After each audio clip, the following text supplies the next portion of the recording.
Salut tout le monde, c'est Inspecteur Pixel. Aujourd'hui, on va faire un nouveau type de vidéo, un petit peu comme Squeezie, sauf que cette fois-ci, c'est des histoires que j'ai recueillies de proches. Bon, on va pas dire les vrais noms. Bon, c'est parti, on commence direct. Histoire 1, le covoiturage. Lucas est un étudiant de 22 ans. Il réserve un taxi pour rentrer chez ses parents. Trajet de nuit, 4 heures de route. Le conducteur s'appelle Marc. Très bonne note sur l'application et super sympa, trajet parfait. Dans la voiture, il y a une fille assise derrière. Elle s'appelle Inès. Elle dort presque tout le trajet. Au début, tout va bien. Marc parle normalement, mais la radio raconte qu'il fait beaucoup de trajet pour arrondir les fins de mois. Vers 1h du matin, il s'arrête sur une aire d'autoroute déserte. Lucas descend acheter un café. Quand il revient, Inès n'est plus là. Où est l'autre passagère ? Demande Lucas.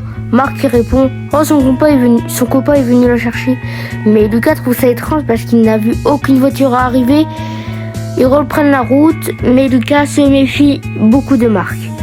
Puis une trentaine de minutes plus tard, Lucas remarque quelque chose sur le GPS de Marc.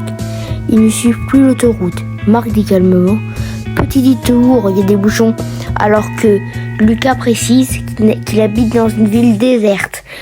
Mais bon, il dit, moi, ça se trouve, c'est des petits raccourcis. Sauf qu'il roule maintenant sur une route de campagne, complètement vide et complètement à l'écart des parents de Lucas. Le malaise monte vraiment quand Lucas reçoit un message d'Inès.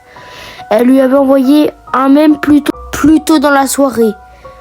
Elle lui envoie un message, descend de la voiture. Maintenant. Et Lucas, il trouve ça vachement bizarre. Il dit, c'est pas une habitude de faire des blagues. Il répond pourquoi. Aucune réponse pendant 2 minutes. Puis, un dernier message a dit, il a déjà fait ça. Lucas, il commence à paniquer. Il regarde discrètement autour de lui. À côté du levier de vitesse, il voit plusieurs téléphones empilés dans un compartiment ouvert.